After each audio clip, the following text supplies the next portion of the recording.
En la tarde-noche de hoy, miércoles 20 de abril de 2022, le presentamos, como siempre, el caluroso saludo de bienvenida y de complacencia de tenerlos aquí en la sala, quienes nos acompañan, también a quienes nos están acompañando en las redes de Facebook y las demás, y luego quienes nos verán en la página web y en la página de YouTube de la Fundación. El tema para hoy es hacer un análisis estratégico y geopolítico de lo que está ocurriendo y puede ocurrir en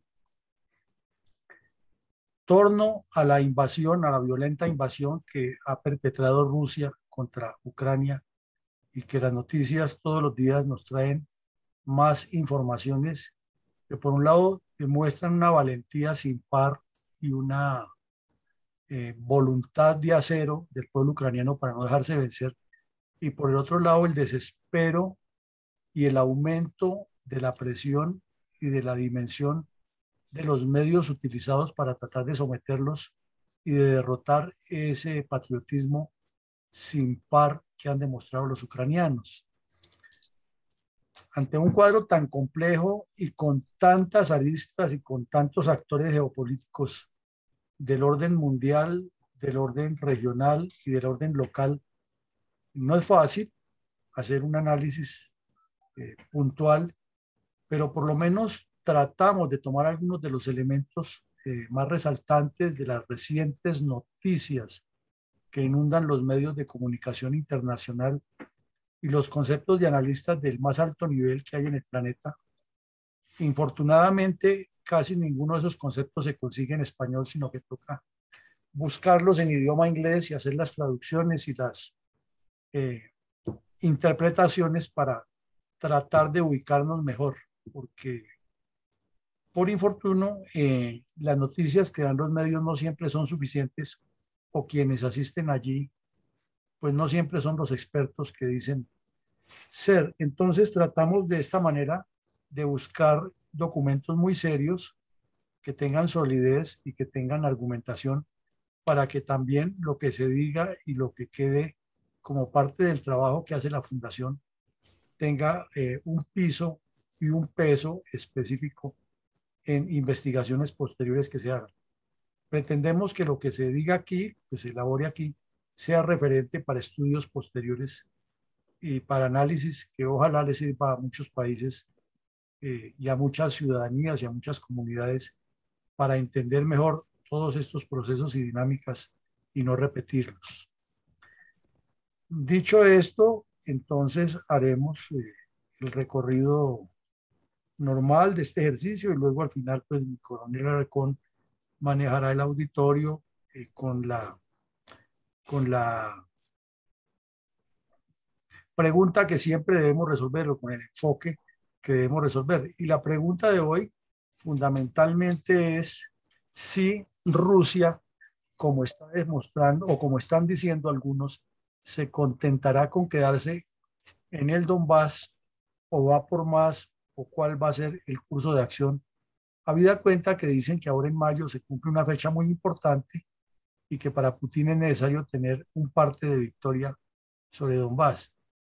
Pero claro, eso es lo que dicen unos, eso es lo que se supone, y otras son las cosas que nos presentan los escenarios.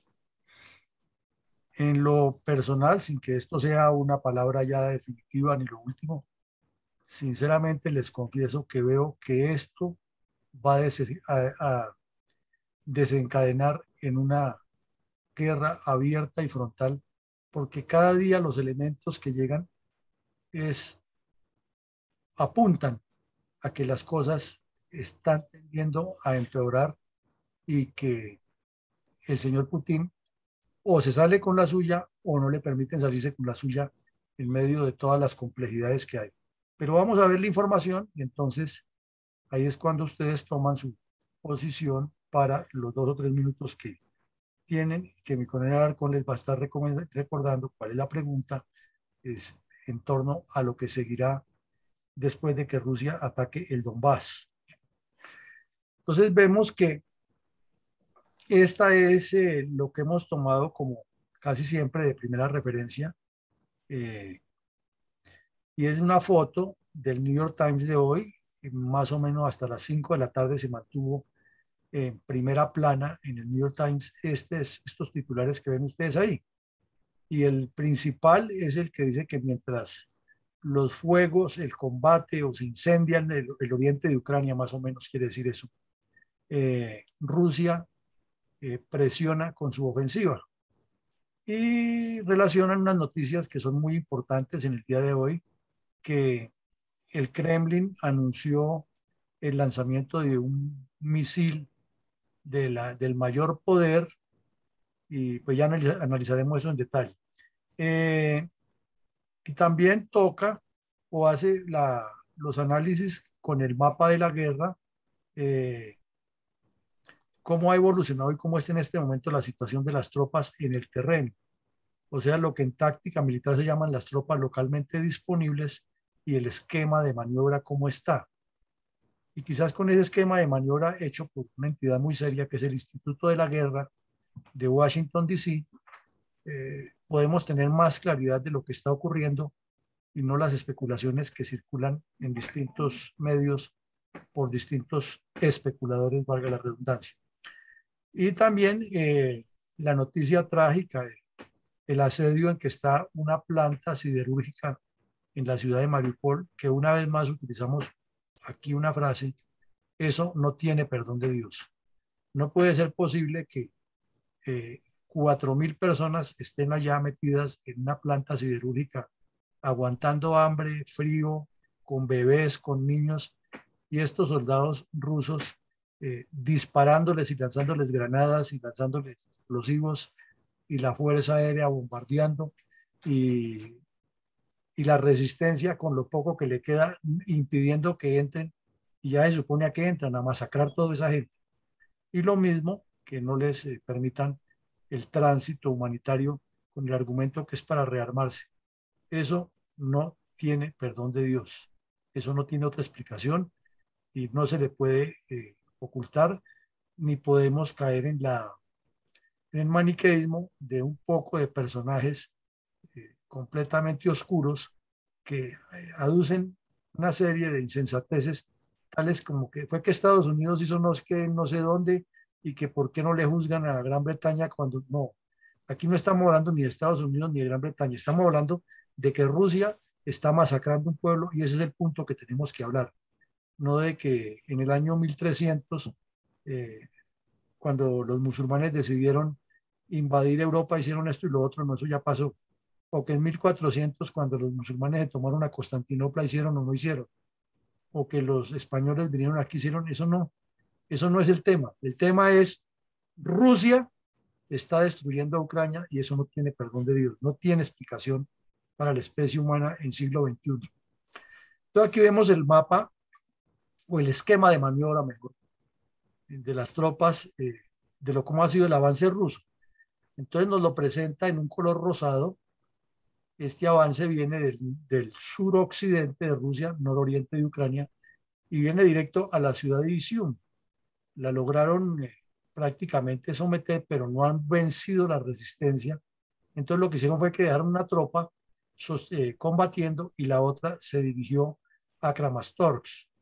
Este Kramatorsk está en la mira desde la semana pasada, más o menos el jueves de la semana pasada, pero aún no lo han podido conquistar porque la resistencia ha sido dura, y ahí fue donde ocurrió el crimen de lesa humanidad, que intencionalmente le fue disparado un misil al, a la estación de trenes en el momento que había más de 3.000 personas esperando que los trenes los evacuaran, pero como no, los trenes no tienen esa capacidad, pues tienen que esperar, sacan un viaje de personas, y mientras esperaban el regreso del otro, ahí los bombardearon y asesinaron a 53 personas, y hubo varios heridos, más de 100, y unos dicen que 6, otros que 16 niños entre los muertos.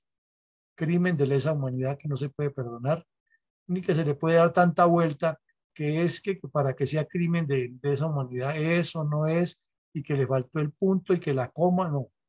Aquí asesinaron a unas personas que estaban buscando salir, y no hay ninguna disculpa de que fue que dispararon el misil y calcularon mal las coordenadas.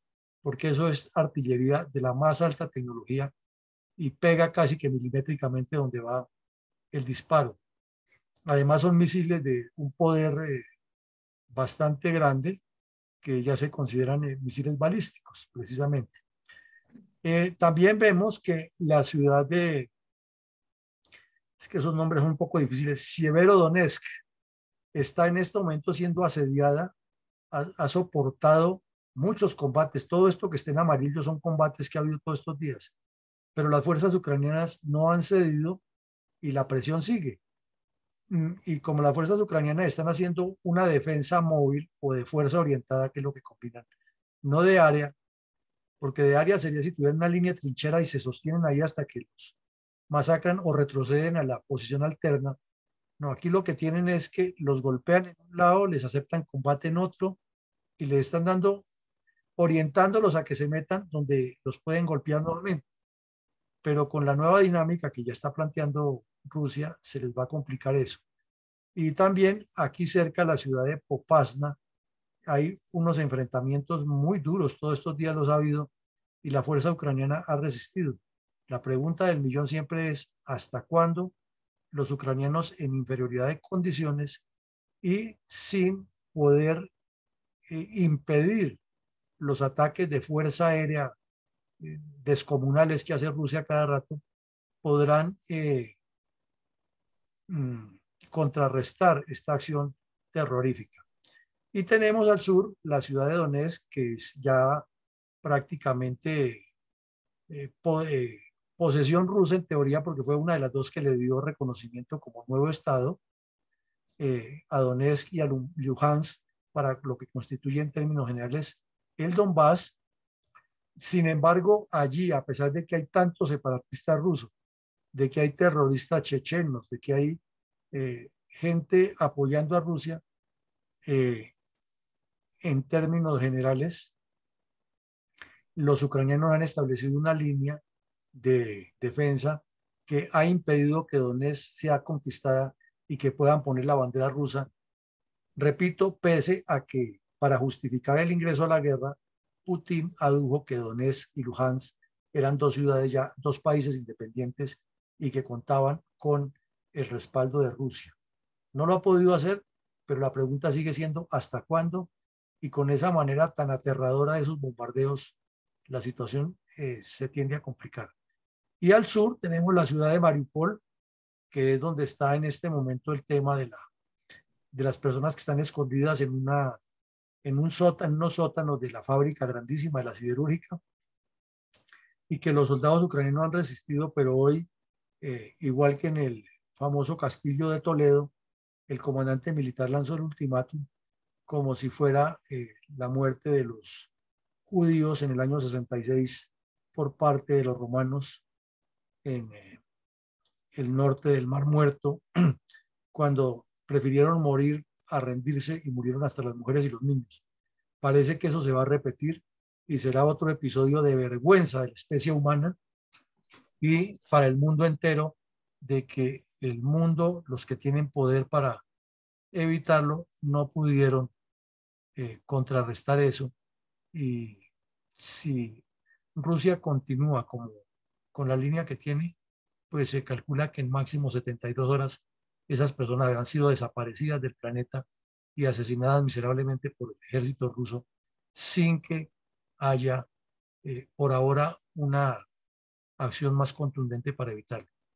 Dios permita que no ocurra eso, pero el ultimátum que le dieron los rusos para el fin de semana no lo aceptaron los ucranianos y esta tarde para nosotros, mañana para Rusia y Ucrania tarde, el comandante ucraniano ya dijo que lo único que les queda es morir, pero que van a derramar hasta la última gota de sangre.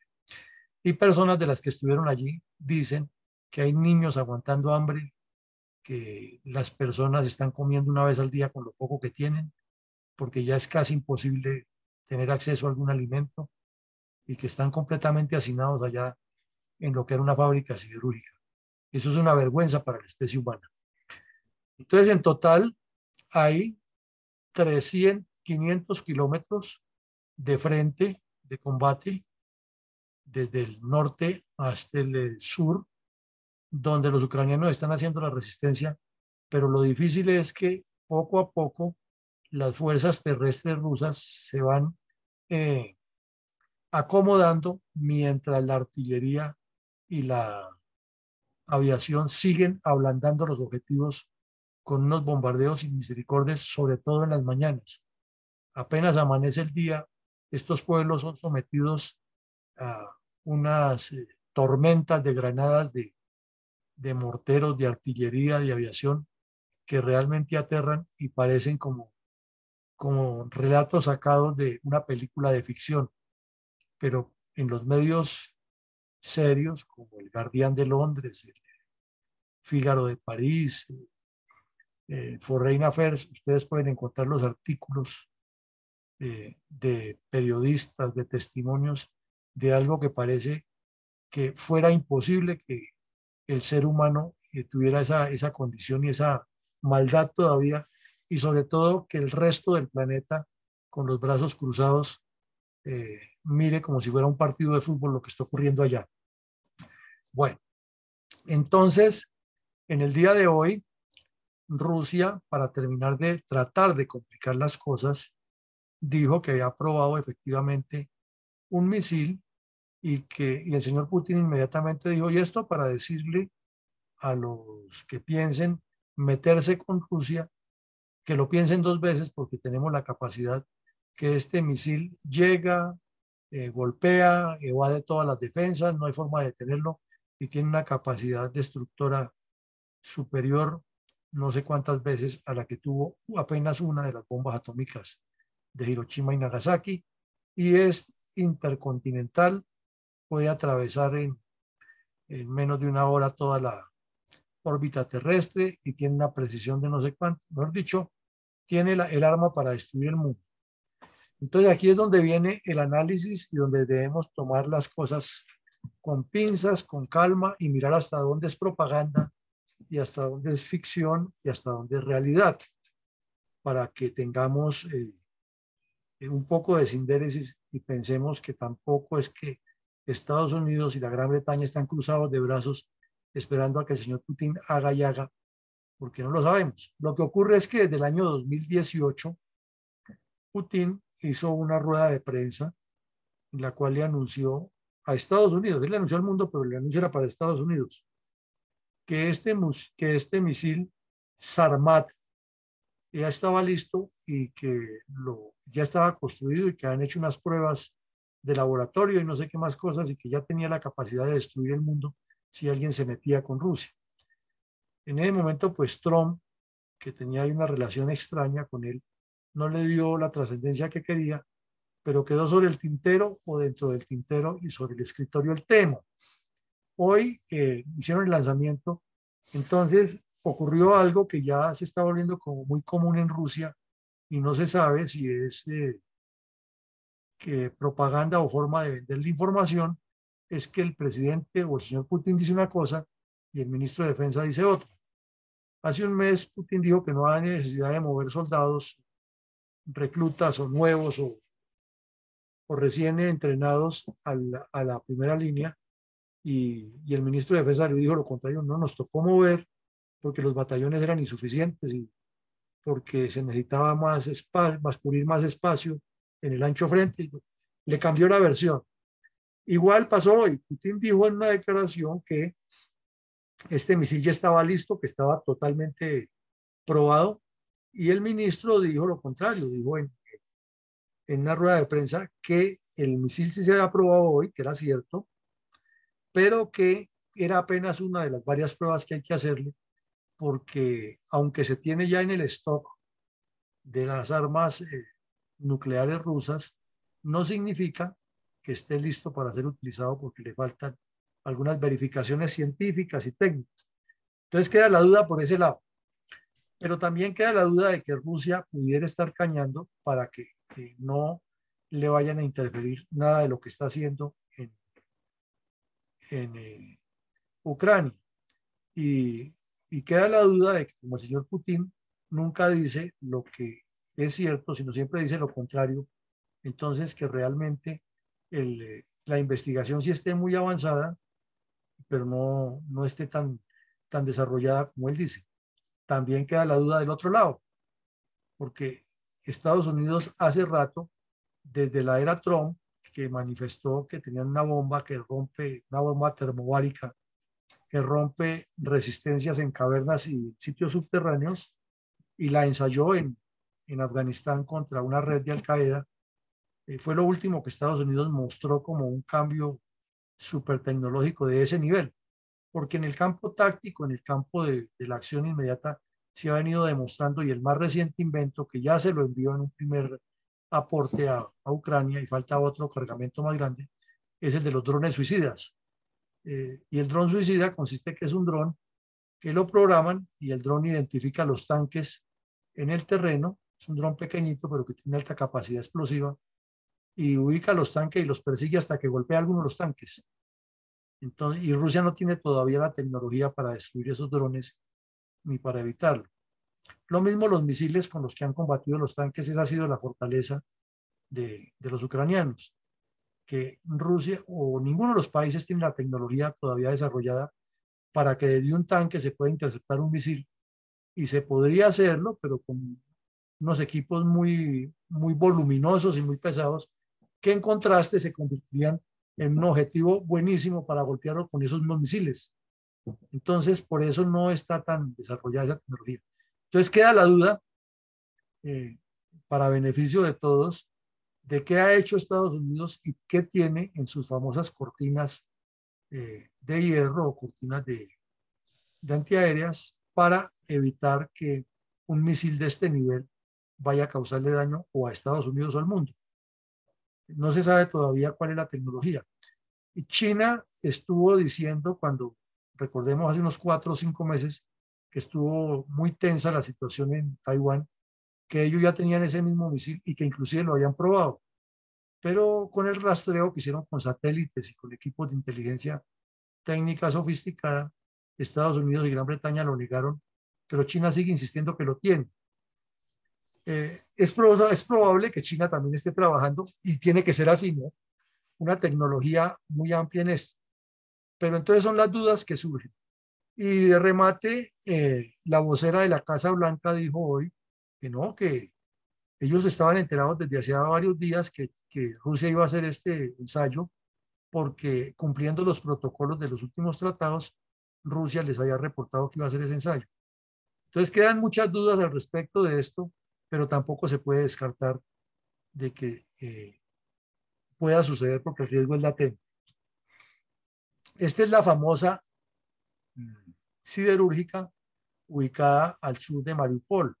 Allí trabajaban 11.000 personas dedicadas a la industria siderúrgica, y era una fuente de ingresos muy grande para una ciudad muy rica y muy próspera que es Mariupol, o era antes de la invasión rusa.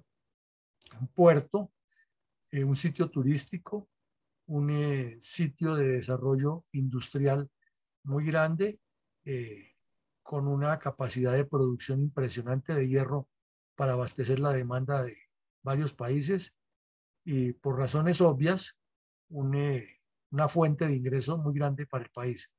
Poco a poco la ciudad ha sido sitiada, lo hemos visto. Es la misma ciudad donde se bombardeó el teatro de que estaban los niños y murieron más de 350 personas.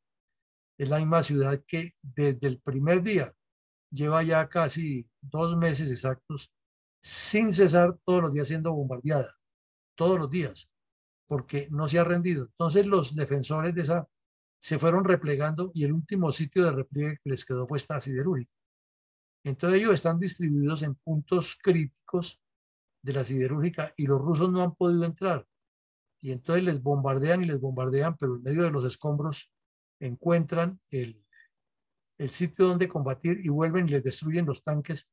Entonces el bombardeo aéreo no es suficiente, porque causa muchos daños a la infraestructura que ya está completamente chatarrizada, pero no permite que las tropas rusas entren, porque tanque o soldado ruso que intente entrar se muere. El soldado, o se destruye el tanque. Entonces, esta gente está asediada, y los civiles, como no les dejaron salir, como cuando se hacían los corredores humanitarios que se inventaba Rusia, no los dejaban correr al occidente, sino los canalizaban para que terminaran eh, refugiados en Rusia y sometidos allá como, como prisioneros. Entonces la gente prefirió meterse en unos refugios que con todo el material que tenían aquí y en los túneles y las eh, subterráneos, sótanos, armaron una especie de abrigos, de protecciones, de refugios y hasta donde se ha podido han metido comida y algo de abastecimientos para sobrevivir y medicinas, pero como cada vez es más asfixiante el cerco, naturalmente se reducen esos apoyos. Y ese es el sitio que hoy el, el comandante de la fuerza ucraniana que está resistiendo dijo que ya lo único que les queda es morir, pero que no se van a rendir, o sea, algo similar a lo que ocurrió en Masada hace unos cuantos siglos con los judíos frente a los romanos que prefirieron morir. Si esto llegara a ocurrir, será de lo más bárbaro, lo más vergonzoso para la especie humana eh, y para el mundo entero, que no haya forma de impedirle al señor Putin que cause semejante hecho de barbarie y de criminalidad tan execrable. Por su parte, el señor Antonio Guterres, que no es mucho el poder que tenga, a pesar de ser el secretario de la ONU, por las razones que ya hemos explicado aquí, hoy dijo que él está requiriendo reunirse primero en Moscú con Putin y luego con Zelensky en Kiev para plantearles alguna solución y darle una salida y parar esta atrocidad que se está cometiendo. Entonces, Zelensky inmediatamente contestó que sí que él está dispuesto, pero que también quiere ver que las Naciones Unidas se comprometan más en poner a Rusia en su puesto. O sea, nosotros participamos en todos los que ustedes quieran, pero es que Rusia tiene que responder y tiene que retirarse completamente de Ucrania. Y Putin no le contestó. Entonces ahí se describe y se dice que está haciendo el intento, que la ONU sí ha hecho, que no ha hecho, pero el fondo del asunto es que el señor Putin le importa cinco lo que diga la ONU o lo que diga alguien, porque él todo lo que diga en el Consejo de Seguridad, que es donde lo pueden cuestionar, lo va a vetar ya que tiene poder de veto. Y lo que digan los demás, como no es vinculante, nada, sino todos son resoluciones simbólicas, pues no le interesa mucho que lo expulsen del Comité de Derechos Humanos. Allá se aparecerá siempre el delegado ruso diciendo que él tiene derecho al asiento porque Rusia es miembro del Consejo de Seguridad. Y, y si definitivamente no accede, pues Rusia va a decir que desconoce todo lo que digan y punto. Y ya, no pasó nada. Entonces, es difícil la situación para el mundo. Hasta el momento el señor está recibiendo 800 millones de euros al día, según las cifras de una de las que dan entidades serias por, por combustible, y pues eso es una caja disponible para comprar armas y para sostener un esfuerzo de guerra muy grande. Y como vamos a ver, en Europa están presentando unos problemas complejos que no facilitan las cosas. Y hoy, como si fuera poco, eh, los organismos humanitarios y el mundo pidiéndole que deje un corredor humanitario para que esa gente que está ya en varias ciudades, pero principalmente en Mariupol, eh, sometida a semejante salvajismo, los dejen salir. Y lo que contestó es lo que ustedes ven ahí, que él no cree en eso porque Ucrania lo que necesita es que le paren unos días para volverse a armar y atacar a Rusia, y que como él está en guerra, una guerra que él se inventó porque Ucrania no le declaró nunca la guerra a Rusia ni le causó ninguna agresión, él se la inventó y sigue argumentando que es agredido. Entonces, como él es el agredido, tiene que seguir atacando porque es que el otro lo va a engañar, cuando el del engaño es él. Entonces, esa dialéctica de manejarle la responsabilidad al otro es muy hábil y sigue el catecismo soviético. Pero aquí comienzan los problemas. Este señor que ustedes lo ven es Olaf Scholz. Él es el primer ministro de Alemania, fue el que reemplazó a la señora Merkel y fue muy pródigo en discursos en su campaña, y por esa razón el pueblo alemán lo elogió, lo escogió, lo eligió. Pero de ahí a que haya podido manejar a Europa es muy difícil por las razones que ya hemos visto aquí. Es que es muy fácil decir que Europa se una y combata y que apoye la OTAN y ya y tumben a Putin. Eso en teoría es facilísimo decirlo. La OTAN puede tomar muchas decisiones como ya las vimos aquí, pero de ahí a que los países que integran la OTAN tengan esa comunidad o esa comunión de ideas y de acciones, hay un trecho largo. Y el señor Scholz está enfrentando eso por varias razones. Porque los dos líderes naturales, eran tres, pero sabemos que el Brexit sacó a Gran Bretaña, los dos líderes naturales de Europa en este momento son Francia y Alemania. Los demás países siguen Italia y los nórdicos y los Países Bajos más o menos tienen un poder ahí. Los otros sí están dependiendo en muchos aspectos de eso, como Portugal, Grecia, España. Ellos no tienen ese poder de influencia y mucho menos Polonia. Los países que eran de la antigua cortina de hierro no tienen el poder de económico que les garantice ser muy fuertes dentro de la Unión Europea. Pero la Unión Europea, todos sabemos, no tiene constitución, no tiene ejército único. La OTAN existe allá, pero no todos los de la Unión Europea son de la OTAN, todos los de la OTAN son de la Unión Europea. Todo esto para decirles que este señor tiene unas dificultades grandes porque gran parte del consumo de la energía que hay en Alemania, unos dicen que el 50, otros que el 60, depende de Rusia, en especial petróleo y gas. Y ahí viene la dificultad, que Rusia exige que se los paguen en rublos, exige, todos los días inventa una medida distinta el señor Putin. Pero Alemania, como es un país industrializado, necesita no solo para la calefacción de los hogares, sino para el funcionamiento de muchas de las unidades de la infraestructura de desarrollo nacional, necesita un buen flujo de gas que no se lo puede suministrar por ahora Occidente ni Qatar por las limitaciones que hay de puertos, de infraestructura, de transporte, de los mismos tanqueros no son suficientes, aunque el gas está, hay gas en varias partes, pero no hay la infraestructura para apoyarlo. Entonces, si se cierra el chorro, que es un chorro permanente de consumo más o menos de que va entrando y se va consumiendo, se complicaría. Pero ahí no termina el problema. Es que resulta que mientras él es primer ministro, entendamos esto, hay un presidente del gobierno. Y resulta que el presidente del gobierno ha tenido en sus antecedentes algunas posiciones políticas que no coinciden con las de Ucrania. Entonces, este señor ha roto, por ejemplo, una tradición que tenía Alemania de 77 años de no meterse en ningún conflicto armado, ni de participar en, ni de tener un proyecto de desarrollo militar superior al que le permitían las leyes o los acuerdos internacionales o las imposiciones, mejor, que le hicieron después del Tribunal de Nuremberg a Alemania. Alemania estaba cumpliendo eso al pie de la letra, pero este señor se vio obligado a romper esa regla debido a la amenaza que hay. Y la otra regla era que Alemania no podía participar apoyando a ningún país que estuviera en guerra porque era una de las condiciones que tenía luego de la capitulación tras la caída de Berlín. Pero ¿qué ocurre ahora? Que a él le tocó cambiar ese tercio, reentrenar las fuerzas militares, ordenar una serie de trabajos de investigación científica para modernizar las fuerzas, enviar apoyos a Lituania, Letonia y Estonia y iniciar a enviarle apoyos militares a Ucrania.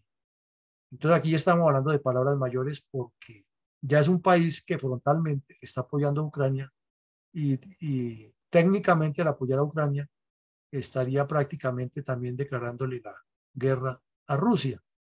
Y Rusia dice, por su parte, que los países inamistosos, pero como necesita la plata, necesita el flujo de dinero, entonces tampoco lo llama enemigo. Pero es hasta dónde se sostiene esa situación, hasta dónde la misma dinámica de la guerra no hace, por ejemplo, que los chechenos desesperados por no recibir lo que necesitan, vayan y dinamiten los poliductos. Y así, ahí sí se complicaría más el asunto. O o que el señor Putin en una de sus arrebatos ordene que como este señor le suspendió el Nord Stream 2, que era la venta de gas que venía por el mar, le pararon ese negocio y ya estaba prácticamente para conectar válvulas y comenzar a enviar por ahí. Eso lo paró este señor. Vaya y destruye esa planta, diga que fueron los mismos alemanes y se compruebe que fueron los rusos, ahí se arma una de la Madonna que nadie se puede imaginar. Pero es que además el problema se le complica porque dentro del mismo partido de él ya ha habido divisiones. ¿Y las divisiones en qué consisten? En que a unos le dicen, es que usted tiene que ser el líder de Europa, tiene que demostrar que, así como la canciller Merkel fue en su momento la líder de Europa, usted tiene que asumir el papel. Pero es que son dos cosas distintas, ¿no? Muy distintas. Ser la época que le tocó a la señora Merkel y la época que le toca a este señor. Pero además le exigen, están divididos ya dentro de su propio partido, los que le exigen que le muestre más los dientes a Putin, o sea, que le diga que esté en guerra con él. Y la posición de este señor es que nosotros estamos apoyando al pueblo ucraniano, pero no estamos en guerra con Rusia y lo que le estamos diciendo a Rusia es que no cometa más barbaridades porque Ucrania tiene amigos. Pero es que hasta dónde se puede sostener o hasta cuándo se puede sostener ese argumento en un proceso que cada día pasan cosas más tensionantes, complicado, no fácil de definir.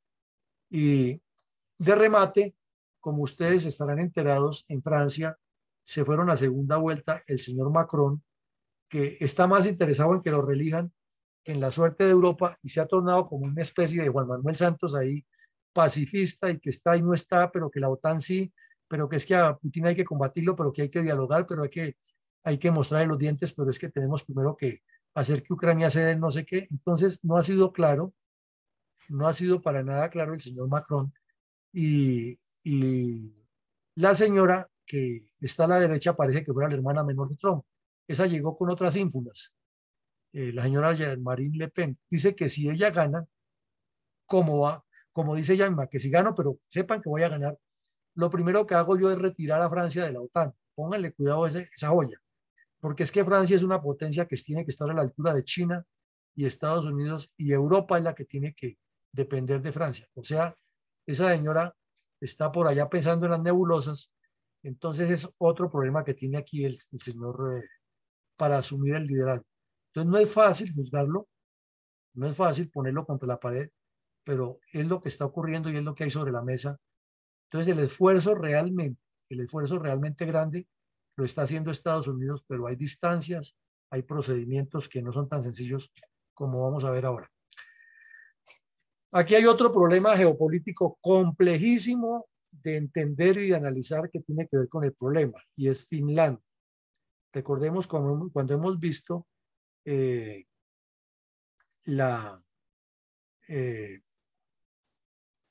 posición geográfica de Rusia, vemos que tiene su muelita allá que pega en el Báltico, que es la región de Kaliningrado, que la Unión Soviética se la robó a Finlandia en medio de las guerras que hubo, la guerra del invierno y la otra guerra con ocasión de la Segunda Guerra Mundial.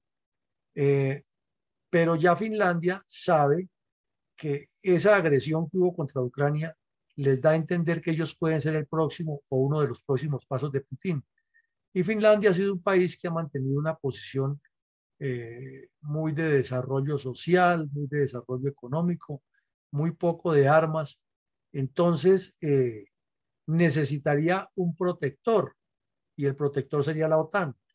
Entonces, la semana pasada, el Parlamento, no el presidente ni la primera ministra, sino el Parlamento, tomaron la decisión de que van a presentar ahora en junio, que se reúne la OTAN, la solicitud de acceso y Suecia dijo lo mismo. La respuesta inmediata del señor Putin, ustedes ya la conocen. Si se meten allá, están desafiando a Rusia y Rusia tendrá derecho a defenderse. ¿Qué le está diciendo con eso?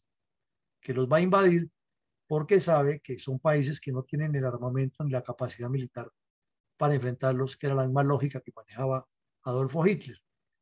Entonces, el presidente y la primera ministra han mantenido como una posición de que nosotros no decimos nada, decidan ustedes en el Parlamento, pero el mundo entero y Europa le está exigiendo a Finlandia que se una por los recursos que pueda aportar y porque por la necesidad de un dispositivo de defensa de Europa hay que tener a Finlandia en este lado. Entonces, si eso se dilata, si eso se demora y si siguen con tanta leguleyada, el señor Putin lo más seguro es que ordena por medio de Bielorrusia invadir a Finlandia, y ahí sí estaríamos en un escenario bastante difícil de manejar. Entonces no estamos aquí haciendo especulaciones ni generando eh, alarmismos, sino que estamos colocando sobre la mesa la realidad de lo que está pasando. Bueno, y vemos por otro lado que al señor Putin le está funcionando algo en lo cual es experto, que es la propaganda sobre el plan Audiencia población civil. En Rusia en este momento no hay acceso a información exterior. Todo lo manejan agencias oficiales, en redes sociales oficiales, y está bloqueado toda la información occidental. Entonces, el pueblo ruso en este momento está eh, eh, sanamente, entre comillas, o ingenuamente, o engañado, convencido de que Rusia está librando una guerra limpia y que lo que está haciendo Putin es defendiéndose de una agresión que viene orientada a cerrarle todas sus fronteras y a evitar de que Rusia sea la gran Rusia.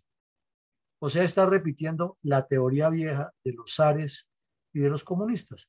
Entonces le está diciendo a la gente en Rusia que para eso hay necesidad de que Ucrania sea lo que tiene que ser, porque él no les dice ni siquiera a los rusos que Ucrania es un país independiente, no, sino que Ucrania es Rusia, que fue por ese error de esa caída del muro de Berlín y la separación de los países que autorizaron que se destruyó la Unión Soviética, pero es que eso hay que volverlo a hacer porque Rusia tiene que ser la gran Rusia que domina el mundo, que cuál es la razón para que Estados Unidos sea más poderoso. Y un pueblo desinformado es el instrumento de su propia ignorancia. Y si a esa desinformación se le suma la pasión y se le suma meter en la cabeza de que nosotros somos los más grandes y que tenemos que morir por esta patria rusa, como lo han utilizado todos, los zares, los comunistas y ahora Putin, el pueblo ruso cada vez le da más el respaldo y no es como se dice que hizo un show para que lo vieran, no, no es que el tipo está vendiendo la idea y se la están captando porque además la viene vendiendo hace rato, desde cuando se metió a Chechenia por allá a comienzos del siglo, de este siglo, luego en Georgia, luego en Transnistria y luego se robó a Crimea y ahora propuso la separación del Donbass y la invasión a Rusia, a Ucrania. Y como la información no le llega a la gente, sino únicamente la que da el canal oficial, pues apenas. Y con un manejo hábil de la propaganda está logrando lo que quiere. Entonces, dentro de Rusia hay una gran cantidad de población que está convencida que la guerra es justa y que los ucranianos son peor que el diablo con cachos y con cola. Pero por otro lado, vemos aquí que Estados Unidos tomó la decisión de enviar 18 obuses de la más alta tecnificación moderna a apoyar a Ucrania y los envía con 40.000 granadas. O sea que van a tener suficiente para librar la batalla que se está desarrollando o que se va a comenzar a desarrollar en forma muy activa. Entonces, ¿cómo están haciendo? Como la OTAN tiene algunos de estos obuses ya en territorio europeo, entonces los están moviendo hacia allá y por otro lado van los buques y los cargueros con la nueva dotación para reemplazar a los que se enviaron al frente. Eso pues es una lógica y es una forma de apoyar y agilizaría el apoyo y hace parte del último paquete de 800 millones de dólares que le destinó a, a Ucrania para apoyarlos. Pero ¿cuál es el tema aquí y cuál es el problema? Que esas armas están saliendo, vamos a poner un ejemplo de Checoslovaquia, y las están llevando para utilizarlas en Ucrania. Y el señor Putin está tomando nota de todo eso. Entonces, conociéndolo como es apenas lógico, elemental de pensar que en unas acciones posteriores él puede ir a atacar a Checoslovaquia, aduciendo que desde Checoslovaquia salieron las armas con las que atacaron a los rusos. Y el pueblo ruso le va a dar completo respaldo porque es un hecho probado que así ocurrió. Entonces, miren ustedes cómo está manejando la lógica. Y mientras Estados Unidos hace todo ese esfuerzo, otros países que están apoyándolo, en especial los que eran de la antigua cortina de hierro, están metiéndose cada vez más en el problema. Y este señor anunciando que armas nucleares, que armas de destrucción masiva, situación no fácil de digerir ni de concretar en forma sencilla. Entonces llegamos a este punto para entrar nuevamente, recordarles la pregunta, es si el señor Putin efectivamente se va a quedar con el Donbass, porque parece que esa batalla la gana, a pesar de todos estos apoyos, y va a ser un desangre terrible, y para ahí, o si enseguida voltea sus cañones hacia Kiev, habida cuenta que Mariupol no va a ceder y la va a someter, y puede ocurrir esa tragedia que estamos hablando. Entonces paro aquí y le pido a mi coronel Alarcón que nos ayude con las participaciones enfocadas en eso, es qué es lo que sigue y, y cómo lo visualizamos que puede seguir.